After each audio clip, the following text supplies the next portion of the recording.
So, like, here we are at the Bilderberg 2013.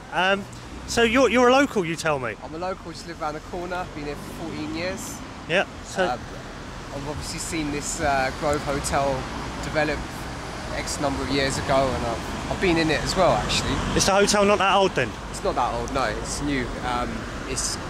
You get like the England team, the football national team come here as well and stay. Celebrities come here, hold their parties, etc. So I'm not surprised that this is Bilderberg 2013 venue is actually being held here. Did you know about Bilderberg before this? I've heard about Bilderberg, yeah. Obviously Alex Jones covers it in his talks, and I have heard Alex Jones, and I do follow a little bit of what he says. So he's made me aware of it, and I was actually quite surprised that. Well, I'm not surprised, but he is here today, wasn't he? Yeah. And he's going to be here probably for the rest of the week as well.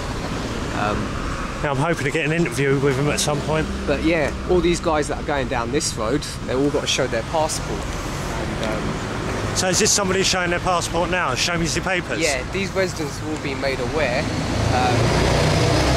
show their passport. They've all been protesting against it. So this guy here, in this Mercedes, he's probably going to have to show his passport, prove that he's actually jumped getting in. He's probably an undercover police officer. Sweet! Unless they have to escort him down to the end, just to see exactly where he goes into. But yeah, that's for residents. They've been complaining about the need to show their passport. It's like none of them seem to know exactly who's allowed to go exactly where as well, and that's what I want to question is, like, literally what is the boundary? Because it's going to have to be marked off in a boundary, and then that's what I'm curious of as well. But I'm sure they've already got it marked off. They know exactly. Yeah, in none advance of them know actually. You know what I mean? It's like, really? And if you ask them to look at a piece of paper, they're not showing you. So I'm going to have a look on the infowars and get one printed off, I suppose. Yeah. But yeah, we'll be interested next few days to see what happens, which high class figureheads turn up. And obviously Alex Jones will be looking out for those sort of people. Well, I really want to talk to Alex Jones about things like the Occupy movement. Okay. Now, George Soros was a Bilderberg member in 2010, if I'm right, I'm not too sure. Yeah. And he come out on the Bilderberg and he funded the Occupy movement before it ever started. Yeah. He put, like, allegedly it was something like, well, it was millions apparently. And he put it into Adbusters, advertised it worldwide, then there was like a worldwide protest. When it came to England, I went down to the St Paul's one, and have you heard of Common Purpose? No. They're registered as a charity, training tomorrow's leaders by using NLP and other kinds of manipulation skills. They're in all the police, they're in all the schools, they're in all the public service sectors, governments, legal teams, things like that. They were all over the Leveson inquiry. But we found Common Purpose graduates deep inside the Occupy movement controlling it. And that's not, well, they were controlling the General Assemblies, controlling and rigging the votes. Yeah. We proved all that, showed all that.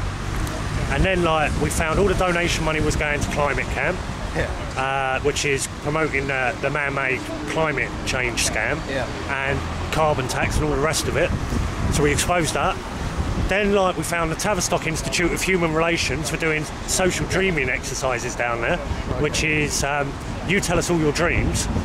They take all the data and they go off and they're like the world's leading psychotherapists and the world's leading social engineers. So they take all your information and they can literally pull the strings of all the protesters and the rebels because they know what the rebels and the protesters want. Well, that's what it is, isn't it? It's infiltration into these support movements. So they know exactly where they're going, what they're doing, what their next steps are before they even get there themselves. So I'm not surprised about that. Obviously, these are clever tactics which they're going to use to get into these groups. At the end of the day, this country is going to try and restrict as much opposition to the government and to these sort of meetings as possible. And it's no surprise that even if you want to protest in a city like London, for example, you need to get a permit. You need to get permission from the actual government and the police force to say, yeah, I want to protest. Whereas, hold on, that's not freedom. That's not democracy that we know of. surely you should be able to, as a group of you, no matter what the number is, go and protest without having to get authorization from anybody to do that. So it's down to the police whether they actually allow you in the City of London now to even protest. See, I grew up, my father's side of the family were in the miners' strikes and pit closures and fighting the police and things like that. And I've seen protests from a very young age, and I've been to so many from a young age as well. And the thing is, I've never claimed to protest. Yeah. Because if you look through history, they do get manipulated, they do get infiltrated, and like Occupy got orchestrated and set off from the offset. Right, I'm going to stop it there. Got a phone call, but we'll go back in a bit. Oh, for fuck's sake.